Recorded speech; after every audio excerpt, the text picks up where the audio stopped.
Hi കൂട്ടുകാരെ, പുതിയൊരു സ്റ്റോറിയിലേക്ക് എല്ലാവർക്കും സ്വാഗതം. അങ്ങനെ നമ്മുടെ ദേവു ഒരു പ്രണയബന്ധത്തിൽ ഏർപ്പെടുകയാണ് കേട്ടോ. നമ്മുടെ സച്ചിയുമായിട്ട് എപ്പോഴും വഴക്കുണ്ടാക്കുന്ന ആ ഒരു ട്രാഫിക് പോലീസുമായിട്ടായിരിക്കും ദേവു സ്നേഹത്തിലാവുന്നത് കേട്ടോ. അങ്ങനെ ദേവു ആണെങ്കിൽ തൻ്റെ പയ്യനെ രവതിനെയും അതുപോലെ തന്നെ സച്ചിയെയും കൂടെ പരിചയപ്പെടുത്താൻ വേണ്ടി കൊണ്ടുവരാൻ കേട്ടോ. അങ്ങനെ പരിചയപ്പെടുത്തുകയൊക്കെ ചെയ്യാണേ. ശേഷമാണെങ്കിൽ സച്ചി എന്ത് ചെയ്താലും സമ്മതിക്കണില്ല കേട്ടോ. എന്നിട്ട് ദേവുവിനോട് പറയുന്നുണ്ട്, എന്തൊക്കെ പറഞ്ഞാലും ഞാൻ ഈ ബന്ധത്തിന് സമ്മതിക്കില്ല. അവൻ എനിക്ക് നന്നായിട്ട് അറിയാം. അവനൊരു ഫ്രോഡാണ്, നിന്നെ ചതിക്കും, അവൻ നിന്നെ സ്നേഹിക്കില്ല, അതെനിക്ക് ഉറപ്പാണ് എന്നൊക്കെ പറയാൻ കേട്ടോ. അപ്പോൾ ദേവു ആണെങ്കിൽ ഓരോന്ന് പറഞ്ഞ് സച്ചിയെ മാറ്റാൻ ശ്രമിക്കുന്നുണ്ടെങ്കിലും അതൊന്നും സച്ചി അംഗീകരിക്കുന്നില്ല കേട്ടോ. ശേഷമാണെങ്കിൽ നമ്മുടെ അരുണുണ്ടല്ലോ, അതായത് ട്രാഫിക് പോലീസ് അരുണാണെങ്കിൽ തൻ്റെ അമ്മേനെ രേവതിയുടെ വീട്ടിലേക്ക് പറഞ്ഞു വിടുകയാണേ. കല്യാണം ആലോചിക്കാൻ വേണ്ടിയിട്ട് പറഞ്ഞു വിടുകയാണ് കേട്ടോ. അങ്ങനെ ആ സമയത്ത് രേവതിയും വീട്ടിലേക്ക് വരികയാണ് കേട്ടോ. അപ്പോൾ അവിടെ ചെന്നിട്ട് ലക്ഷ്മി അമ്മയോട് ഇങ്ങനെ കാര്യങ്ങളൊക്കെ പറയാൻ കേട്ടോ. അപ്പോൾ ലക്ഷ്മി അമ്മ പറയുന്നുണ്ട്, ഇല്ല, എന്തായാലും ഈ ഒരു ബന്ധത്തിന് ഞാൻ സമ്മതിക്കില്ല. കാര്യം ശരി തന്നെ, എൻ്റെ മകൾ പ്രണയിച്ചു എന്നുള്ളത് സത്യം തന്നെയാണ്. പക്ഷേ ഈ ഒരു കുടുംബത്തിന് അത്താണിയായി നിൽക്കുന്നത് എൻ്റെ മൂത്ത മരുമകനാണ്. അവന് ഈ ബന്ധത്തോട് ഒട്ടും തന്നെ താല്പര്യമില്ല. അതുകൊണ്ട് തന്നെ ഈ ബന്ധം മുന്നോട്ട് കൊണ്ടുപോകാൻ ഞങ്ങൾക്കും താല്പര്യമില്ല എന്നൊക്കെ പറയാൻ കേട്ടോ. ഈ സമയത്ത് നമ്മുടെ അരുണിൻ്റെ അമ്മ പറയുന്നുണ്ട്, അങ്ങനെയൊന്നും പറയരുത്, നിങ്ങളുടെ മൂത്ത മരുമകനുമായിട്ട് കുറച്ച് പ്രശ്നങ്ങളൊക്കെ ഉണ്ടായി എന്നുള്ളത് സത്യം തന്നെയാണ്. അതൊക്കെ പലതരം തെറ്റിദ്ധാരണകളാണ്. നിങ്ങളുടെ മൂത്ത മരുമകനാണ്, ഒട്ടും വിട്ടുവീഴ്ചയും ചെയ്യില്ല. പിന്നെ ഞങ്ങൾ എന്ത് ചെയ്യും? നിങ്ങളുടെ മകൾക്ക് ഇഷ്ടപ്പെട്ട ഒരു പുരുഷനില്ലേ, അവനെ ഇങ്ങനെ തള്ളിക്കളയേണ്ട കാര്യമുണ്ടോ? ഞങ്ങൾ എന്ത് രീതിയിലാണ് കുറച്ചിലായിട്ട് നിങ്ങൾക്ക് തോന്നിയിട്ടുള്ളത് എന്നൊക്കെ പറയാൻ കേട്ടോ. ഈ സമയത്ത് ലക്ഷ്മിമ്മ പറയുന്നുണ്ട്, നിങ്ങളെ കുറച്ചിലായിട്ട് ഒന്നും ഞാൻ പറഞ്ഞില്ലല്ലോ, നല്ലൊരു ഗവൺമെൻറ് ഉദ്യോഗസ്ഥനാണ്, തറവാട്ടുകാരാണ്, എല്ലാം ശരിയാണ്. പക്ഷേ എൻ്റെ മരുമകന് ഇഷ്ടമല്ല. അതുകൊണ്ട് തന്നെ ഈ ഒരു ബന്ധത്തിന് ഞങ്ങൾക്ക് സമ്മതവുമല്ല. അവനാണ് ഈ കുടുംബത്തിലെ കാര്യങ്ങളെല്ലാം നോക്കുന്നത്. ഇവിടുത്തെ അച്ഛൻ മരിച്ച പിന്നെ ആ ഒരു കാരണസ്ഥാനം അവൻക്കാ കൊടുത്തിരിക്കുന്നത്. അപ്പോൾ അവൻ്റെ അനുവാദവും സമ്മതവും ഇല്ലാതെ ഈ വിവാഹം നടക്കില്ല. ഇനി ഈ പേര് പറഞ്ഞ് നിങ്ങൾ ഇങ്ങോട്ട് വരികയും വേണ്ട എന്നൊക്കെ പറയാൻ കേട്ടോ. ഈ സമയത്ത് രേവതി ഉടനെ തന്നെ ലക്ഷ്മി അമ്മയോട് പറയുന്നുണ്ട്, അമ്മയൊന്നും മിണ്ടാതിരുന്നേ എന്ന് പറഞ്ഞിട്ട് പറയുന്നുണ്ട് കേട്ടോ. ഞങ്ങൾക്ക് ആലോചിക്കാൻ കുറച്ച് സമയം വേണം എന്നൊക്കെ പറയാൻ കേട്ടോ. എന്നിട്ട് ലക്ഷ്മി അമ്മയോട് പറയുന്നുണ്ട്, അത് പിന്നെ അമ്മേ, സച്ചിയേട്ടൻ്റെ തീരുമാനവും ഇഷ്ടമൊന്നും നോക്കേണ്ട കാര്യമൊന്നും ഇല്ലല്ലോ, ദേവു അല്ലേ ഇഷ്ടപ്പെട്ടത്, അപ്പോൾ ദേവുവിൻ്റെ ഇഷ്ടമല്ലേ, ദേവുവിൻ്റെ ആഗ്രഹമല്ലേ നമ്മൾ നടത്തി കൊടുക്കേണ്ടത് എന്നൊക്കെ പറയുമ്പോൾ ലക്ഷ്മി അമ്മ പറയുന്നുണ്ട്, നീ എന്ത് വർത്തമാനമാണ് ഈ പറയുന്നത്? അപ്പോൾ സച്ചി ഈ കല്യാണത്തിന് വരണ്ടേ? നിനക്ക് സച്ചി ഈ കല്യാണത്തിന് വരണമെന്ന് നിനക്ക് താല്പര്യമില്ലേ? സച്ചിയുടെ സമ്മതം കൂടെ വേണ്ടേ വിവാഹത്തിന്? ഒരു കുടുംബമാകുമ്പോൾ ആ കുടുംബത്തിലുള്ള എല്ലാവരുടെയും സമ്മതം വേണ്ടേ എന്നൊക്കെ ചോദിക്കാൻ കേട്ടോ. ഈ സമയത്ത് ലക്ഷ്മിയമ്മ അവരോട് പറയാണ്, ഞാൻ പറഞ്ഞല്ലോ, ഇനി ഈ കാര്യം പറഞ്ഞ് ഇങ്ങോട്ടേക്ക് വരണമെന്നില്ല എന്ന് പറയുമ്പോഴത്തേക്കിനും രേവതി പറയുന്നുണ്ട്, അമ്മേ നിങ്ങളിപ്പോൾ പോയിക്കോളൂ, ഞാൻ വിവരമൊക്കെ അറിയിച്ചേക്കാം, പിന്നെ ഒന്നും നിരാശപ്പെടേണ്ട, എല്ലാം കലങ്ങി തെളിയും, അമ്മ പറയുന്ന പോലൊന്നും അല്ല കാര്യങ്ങൾ എന്നൊക്കെ ഇങ്ങനെ പറഞ്ഞ് അവരെ ഒന്ന് ആശ്വസിപ്പിച്ച് വിടുകയാണ് കേട്ടോ. ഈ സമയത്ത് അരുണാണെങ്കിൽ അമ്മയോട് ചോദിക്കുന്നുണ്ട്, എന്തായമ്മേ, എന്തായി കാര്യങ്ങൾ, എല്ലാം ഓക്കെ ആണോ എന്നൊക്കെ ചോദിക്കുമ്പോൾ, അത് നടക്കുമെന്ന് നീ പ്രതീക്ഷിക്കേണ്ടടാ, അവർ സമ്മതിക്കില്ലേ? അതെന്താ? അത് പിന്നെ അവരുടെ മരുമോൻ സമ്മതിക്കില്ല എന്ന്, അതുകൊണ്ട് തന്നെ അവർക്കും സമ്മതമല്ല എന്നൊക്കെയാണ് പറയുന്നത്. അവനെ എന്നോടുള്ള വാശി തീർക്കുക, എന്നോടുള്ള പ്രതികാരം തീർക്കുക, എന്തൊക്കെ പറഞ്ഞാലും അവളായിരിക്കും എൻ്റെ ഭാര്യ, അവളായിരിക്കും അമ്മയുടെ മരുമകളായിട്ട് ഇവിടേക്ക് വരാനും പോകുന്നത്. അമ്മ നോക്കിക്കോ, എന്തൊക്കെ വന്നാലും എന്തൊക്കെ ചെയ്താലും ഞാൻ അവളെ വിവാഹം കഴിക്കുകയുള്ളൂ. ആ സച്ചി, അവനെ ഞാൻ കാണിച്ചു കൊടുക്കുന്നുണ്ട്, അവനെ എന്നോടുള്ള വൈരാഗ്യം തീർക്കുന്നത്, അവൻ ആരാ മോനെന്നറിയാമോ എന്നൊക്കെ പറയാൻ കേട്ടോ. ഈ സമയത്ത് അമ്മ പറയുന്നുണ്ട്, അതൊന്നും എനിക്ക് തോന്നുന്നില്ല, എന്തായാലും അവൻ സമ്മതിക്കാതെ അവൻ്റെ അമ്മയൊന്നും ആ പെൺകൊച്ചിൻ്റെ അമ്മ സമ്മതിക്കില്ല, അതുകൊണ്ട് എന്തായാലും അത് നടക്കാനും പോകുന്നില്ല എന്നൊക്കെ പറയാൻ കേട്ടോ. അമ്മ നോക്കിക്കോ, അതൊക്കെ നടക്കുക തന്നെ ചെയ്യും എന്ന് പറയാണേ. ശേഷമാണെങ്കിൽ കാണിക്കുന്നത് നമ്മുടെ ദേവു ആണെങ്കിൽ സ്റ്റാൻഡിലേക്ക് ചെല്ലുകയാണ് കേട്ടോ, സച്ചിയെ അന്വേഷിച്ച്. അങ്ങനെ സച്ചിയുടെ അടുക്കലേക്ക് ചെന്നിട്ട് പറയുന്നുണ്ട്, സച്ചിയേട്ടാ എന്ന് ചോദിക്കുമ്പോൾ, എന്താ നീ ഇവിടെ വന്നിരിക്കണേ? അത് പിന്നെ സച്ചിയേട്ടനെ കാണാൻ വേണ്ടി വന്ന. എന്നെ കാണാനോ? എന്താ വിശേഷിച്ച് എന്തെങ്കിലും പറയാനുണ്ട് നിനക്ക്? പറയാനുണ്ട്. എന്താ? നമുക്ക് അങ്ങോട്ട് മാറി നിന്ന് സംസാരിക്കാം. അതിനെന്താ, വായോ എന്ന് പറയാൻ കേട്ടോ. ശേഷം, എന്താ ദേവു, എന്താ നിനക്ക് കാര്യമായിട്ട് എന്തോ സംസാരിക്കാനുണ്ടെന്ന് തോന്നുന്നല്ലോ എന്ന് പറയുമ്പോൾ, അത് പിന്നെ അരുണിൻ്റെ അമ്മ ഇന്ന് വീട്ടിലേക്ക് വന്നിരുന്നു. വീട്ടിലേക്ക് വന്നോ? അവൻ എന്തിനാ നമ്മുടെ വീട്ടിലേക്ക് വരണത്? അത് പിന്നെ സച്ചേട്ടൻ ഒന്ന് സമാധാനത്തിൽ കേൾക്ക്. അരുണിൻ്റെ അമ്മ കല്യാണാലോചനയായിട്ടാണ് വന്നത്. കല്യാണാലോചന അത് നടക്കില്ല എന്ന് അന്നേ പറഞ്ഞു വിട്ടതല്ലേ ദേവു, പിന്നെന്താ? അത് പിന്നെ സച്ചിയേട്ടാ, ഇത് ഞങ്ങൾ ഇന്നോ ഇന്നലെയോ ഒന്നും എടുത്ത തീരുമാനമല്ല. എനിക്കറിയാം സച്ചിയേട്ടനുമായിട്ട് അരുണേട്ടന് കുറച്ച് പ്രശ്നങ്ങളും പ്രോബ്ലംസും ഒക്കെ ഉണ്ടെന്നറിയാം. പക്ഷെ അതൊക്കെ പല രീതിയിലുള്ള തെറ്റിദ്ധാരണകളാണ്. സച്ചിയേട്ടൻ എന്ന് മനസ്സിരുത്തി ആലോചിച്ചാൽ മതി. ഞാനും അരുണും തമ്മിൽ വർഷങ്ങളായിട്ടുള്ള പരിചയവും കാര്യങ്ങളും ഒക്കെ ഉണ്ട്. അതുമല്ല, എനിക്ക് അവനെ നന്നായിട്ട് അറിയാം. അതുകൊണ്ടാണ് ഞാൻ പറയുന്നത്, എനിക്ക് അവനില്ലാതെ ജീവിക്കാൻ പറ്റില്ല. എനിക്കൊരു വിവാഹമുണ്ടെങ്കിൽ അത് അവനെ മാത്രമേ ഞാൻ വിവാഹം കഴിക്കുകയുള്ളൂ സച്ചിയേട്ടാ എന്നൊക്കെ പറയാൻ കേട്ടോ. ഓ, അപ്പോൾ നീ അത്രയ്ക്കായല്ലേ, ആയിക്കോട്ടെ, നീ അവനെ വിവാഹം കഴിച്ചോ, എൻ്റെ സമ്മതം അതിലില്ല എന്ന് മാത്രമേ ഞാൻ പറഞ്ഞിട്ടുള്ളൂ എന്നൊക്കെ പറയാൻ കേട്ടോ.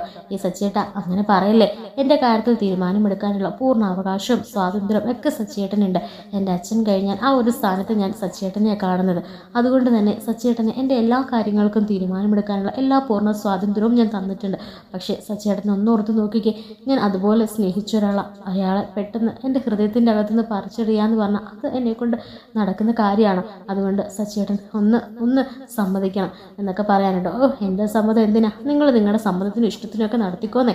അങ്ങനെ പറയല്ലേ സച്ചിയേട്ടാ. വീട്ടിലേക്ക് അരുണിൻ്റെ അമ്മ വന്നപ്പോഴും എൻ്റെ അമ്മ പറഞ്ഞത് സച്ചിയേട്ടന് ഇഷ്ടമല്ല, അതുകൊണ്ട് വിവാഹം നടക്കില്ല എന്ന് അങ്ങനെ തന്നെ പറഞ്ഞാൽ വിട്ടത് എന്നൊക്കെ പറയാനിട്ടോ. എന്നിട്ട് രേവതി പറഞ്ഞ കാര്യങ്ങളും അങ്ങനെ എല്ലാ കാര്യങ്ങളും ദൈവം സംസാരിക്കുകയാണേ.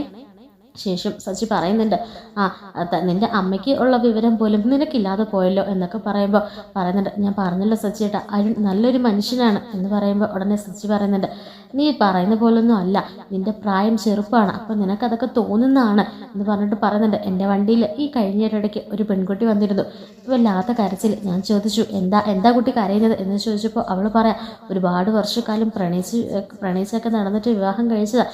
ഇപ്പോൾ വിവാഹം കഴിഞ്ഞിട്ട് 6 മാസമായുള്ളൂ, പക്ഷെ ഒത്തുപോയില്ലാന്ന് എന്നും പറഞ്ഞിട്ട് ഇപ്പോൾ ഡൈവേഴ്സിന് നടക്കുക രണ്ടുപേരുടെ. അപ്പോൾ ഒന്ന് ആലോചിച്ച് നോക്കിയാൽ ഇത്രയൊക്കെ ഉള്ളൂ. നമ്മളെല്ലാം വെളുത്തതെല്ലാം പാലെന്ന് വിശ്വസിക്കരുത്, അതിൻ്റെ പിന്നിൽ പലതുമുണ്ട്. നീ ഒന്ന് ആലോചിച്ച് നോക്കിയേ, ഞാനുമായിട്ട് എന്തൊക്കെ പ്രശ്നങ്ങളാണ് ആ അരുണുമായിട്ട് ഉള്ളത്. എന്നെ ആക്കി ഇല്ലാത്ത കേസുകളിൽ അവൻ പെടുത്തും. അവനൊരു വല്ലാത്തവനാണ്, അവൻ ചതിയനാ എന്നൊക്കെ പറയാനുട്ടോ. ഈ സമയത്ത് ദേവ് പറയുന്നുണ്ട്, അങ്ങനെയൊന്നും പറയില്ലേ സച്ചിയേട്ടനൊന്ന് ആലോചിച്ച് നോക്ക്. സച്ചിയേട്ടനെ പോലെ തന്നെ അരുണും, അത് സച്ചിയേട്ടന് മനസ്സിലാകാത്ത കൊണ്ടാണ് എന്നൊക്കെ പറഞ്ഞിട്ട് ദേവ് പോവുകയാണ് കേട്ടോ. ഈ സമയത്ത് ഞാൻ കൊണ്ടാക്കണമെന്ന് ചോദിക്കും, വേണ്ടാന്ന് പറഞ്ഞിട്ട് ദേവ് സങ്കടത്തോടുകൂടി അങ്ങ് പോവുകയാണേ. ശേഷം കാണിക്കുന്നത് രേവതിയെ കാണിക്കുന്നുണ്ട് കേട്ടോ. അപ്പോൾ രേവതിയുടെ ഇടയ്ക്കിലേക്ക് അരുൺ പറഞ്ഞിട്ടുണ്ട്. അങ്ങനെ അരുൺ വന്നിട്ട് ചേച്ചി എന്ന് വിളിക്കുമ്പോൾ, എന്താ, അത് പിന്നെ എനിക്കൊരു കാര്യം പറയാനുണ്ട്. പറഞ്ഞു. അത് പിന്നെ ചേച്ചിയുടെ അനിയത്തിയായിട്ട് ഞാൻ സ്നേഹത്തിലാണെന്നുള്ള കാര്യം ചേച്ചിക്ക് അറിയാമല്ലോ. എനിക്കറിയാം, അത് ഇനി പ്രത്യേകം പറയേണ്ട കാര്യമൊന്നുമില്ല. പിന്നെ എന്തുകൊണ്ടാണ് ചേച്ചിയുടെ ഭർത്താവ് ഇങ്ങനെ ഞങ്ങളെ തമ്മിൽ പിരിക്കാൻ ശ്രമിക്കുന്നത് എനിക്കറിയില്ല. പല പ്രശ്നങ്ങൾ ഉണ്ടായിട്ടുണ്ട്, പലതും തെറ്റിദ്ധാരണ, പിന്നെ പല രീതിക്കും എന്നോട് ഇങ്ങോട്ടേക്ക് വഴക്കുണ്ടാക്കാനേ വന്നിട്ടുള്ളൂ എന്നൊക്കെ പറയുമ്പോൾ രേവതി പറയുന്നുണ്ട്, അങ്ങനെയൊന്നും പറയണ്ട, ആ പ്രശ്നങ്ങളൊക്കെ എനിക്ക് നന്നായിട്ട് അറിയാവുന്ന കാര്യം തന്നെ. സച്ചിയേട്ടൻ വെറുതെ ഒന്നും ആരുടെ മേൽക്കും തട്ടിക്കയറാനും ഒന്നിനും പോകാറില്ല, എന്തെങ്കിലും കാരണം ഉണ്ടെങ്കിൽ മാത്രമേ പോകുള്ളൂ. അതുകൊണ്ട് സച്ചിയേട്ടനെ കുറ്റപ്പെടുത്തിക്കൊണ്ടുള്ള സംസാരമൊക്കെ ഇവിടെ വെച്ച് നിർത്തിക്കും. നിനക്ക് വേറെ എന്തെങ്കിലും കാര്യം സംസാരിക്കാനുണ്ടെങ്കിൽ പറഞ്ഞു എന്നൊക്കെ പറയാനുട്ടോ. ഈ സമയത്ത് അരുൺ പറയുന്നുണ്ട്, ഞാനൊന്നും ഒരു തെറ്റും ചെയ്തിട്ടില്ല. പിന്നെ നിങ്ങളുടെ ഭർത്താവിനെ പറയുമ്പോൾ നിങ്ങൾക്കത് ഇഷ്ടപ്പെടില്ല എന്ന് എനിക്കറിയാം. പിന്നെ ഞാൻ ഒന്ന് തുറന്ന് പറഞ്ഞതേ ഉള്ളൂ. എനിക്ക് ദേവുവിനെ വല്ലാത്ത ഇഷ്ടം തന്നെയാണ്. എൻ്റെ അമ്മയ്ക്കും അതുപോലെ അവളെ ഇഷ്ടമാണ്. അതുകൊണ്ട് നിങ്ങൾക്കറിയാമല്ലോ, എനിക്ക് മറ്റു ബന്ധുക്കളോ കാര്യങ്ങളോ ഒന്നും തന്നെ ഇല്ല. ഞാനും എൻ്റെ അമ്മയും മാത്രമേ ഉള്ളൂ. എനിക്ക് നല്ലൊരു ജോലിയും എല്ലാം ഉണ്ട്. പിന്നെ ദേവുവിനെ വിവാഹം കഴിച്ച് തന്നാൽ എന്താ, എനിക്കൊരു വിവാഹമുണ്ടെങ്കിൽ അത് ദേവു മാത്രമായിരിക്കും. അത് ദേവുവിനും അങ്ങനെ തന്നെയാണ്. ഇനി ആരൊക്കെ എതിർത്താലും ദേവുവിനും എനിക്കും അങ്ങനെ തന്നെയാണ്. ഒരുമിച്ച് ജീവിക്കുന്നെങ്കിൽ ഒരുമിച്ച് എന്നൊക്കെ പറയാനുണ്ടോ. എന്നിട്ട് പറയുന്നുണ്ട്, ഞാൻ അവളെ പൊന്നുപോലെ നോക്കും. അത് ആരൊക്കെ എന്തൊക്കെ കുത്തിത്തിരിപ്പുകൾ ഉണ്ടാക്കി പറഞ്ഞ് ഈ കല്യാണം മുടക്കാൻ ശ്രമിച്ചാലും എൻ്റെ മനസ്സിലെ പ്രണയം അത് ഒരിക്കലും ഒരു കള്ളമല്ല, അത് സത്യസന്ധമായതാണ് എന്നൊക്കെ പറഞ്ഞിട്ട് അരുണും അവിടെ നിന്ന് പോകുകയാണ് കേട്ടോ. ഇതേ സമയത്ത് നമ്മുടെ രേവതിയാണെങ്കിൽ സച്ചിനെ വഴിയിൽ വെച്ച് കാണുകയാണേ. എവിടെ പോയിരുന്നു, അത് പിന്നെ എന്നൊക്കെ പറയുമ്പോഴത്തേനും എവിടെ പോയിരുന്നു, അത് പിന്നെ കുറച്ച് പൂ കൊടുക്കാനുണ്ടായിരുന്നു, അങ്ങോട്ടേക്ക് പോയതാ. പൂ കൊടുക്കാനോ? നീ എന്തിനാ എന്നോട് കള്ളം പറയുന്നത്? നീ എന്നു മുതലാ എന്നോട് ഇങ്ങനെ കള്ളത്തരമൊക്കെ പറഞ്ഞു തുടങ്ങിയത്? ഇപ്പം നിനക്ക് ഞാനൊരു അന്യനായില്ലേ?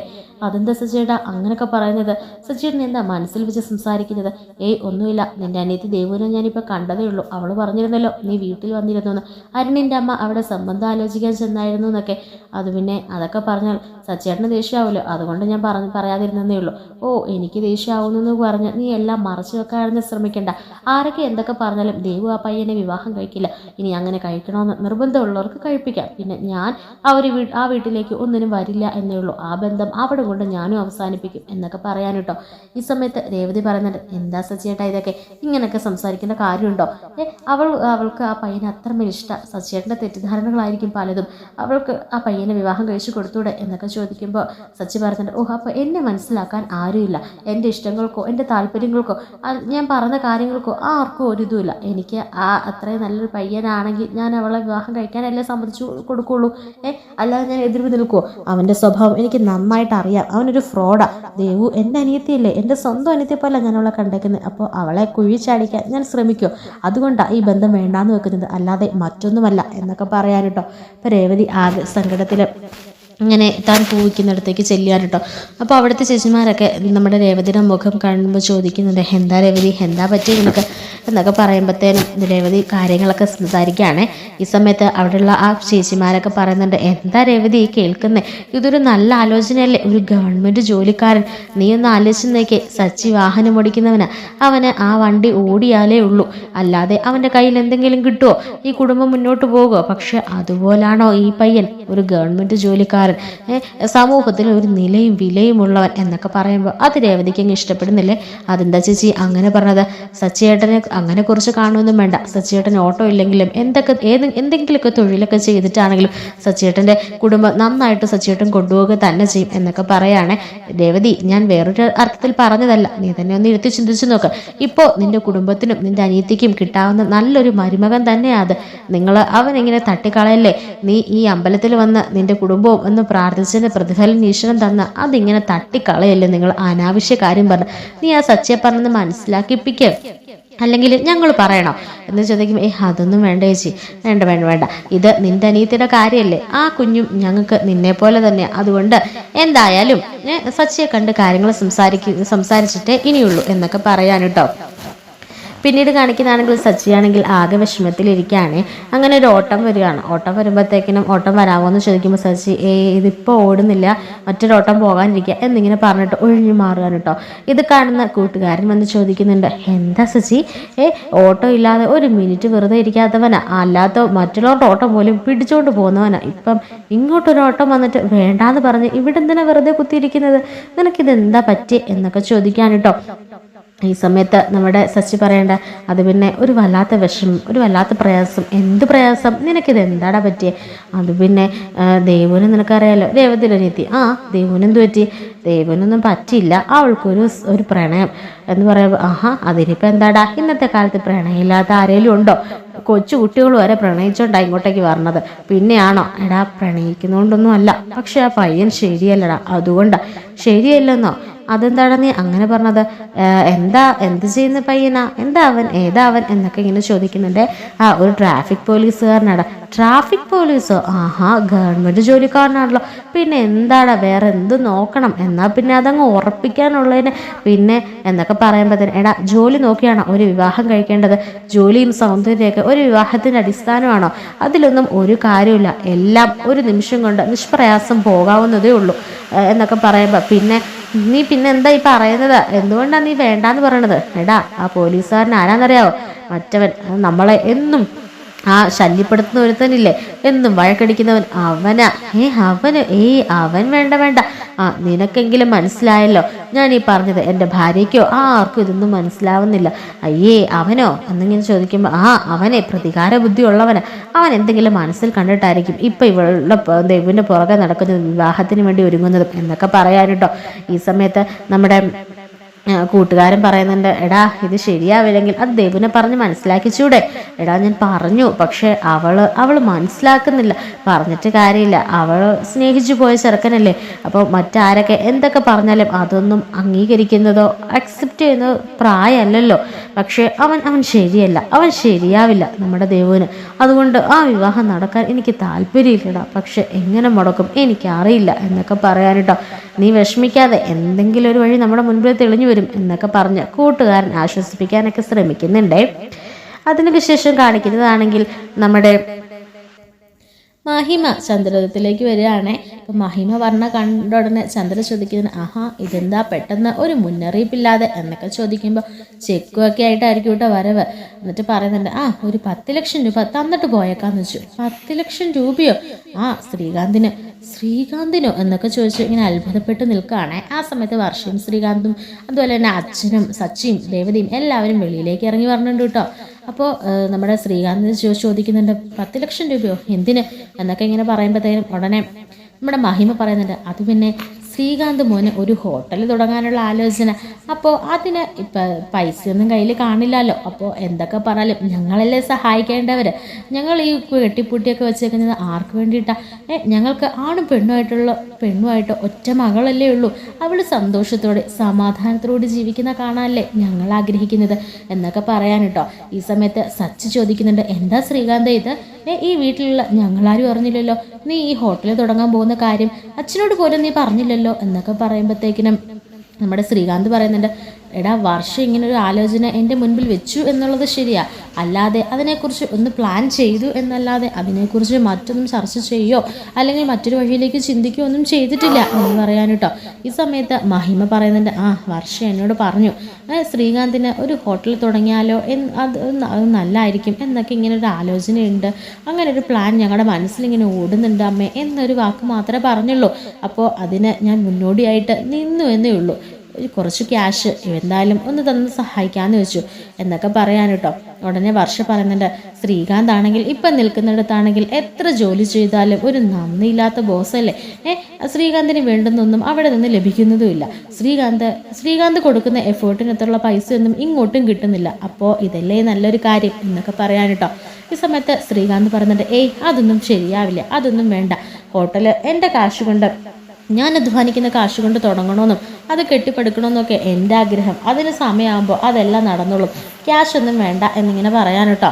ഈ സമയത്ത് വർഷയും മഹിമയും ഒക്കെ പറയുന്നുണ്ട്, ഇത് അങ്ങനെ മേടിച്ചാന്നൊരു തോന്നൽ വേണ്ട, കടവായിട്ട് വാങ്ങിച്ച് ബിസിനസ് ഒന്ന് പച്ച പിടിക്കുമ്പോഴത്തേനും അത് അമ്മയ്ക്ക് തിരികെ കൊടുത്താൽ പോരെ.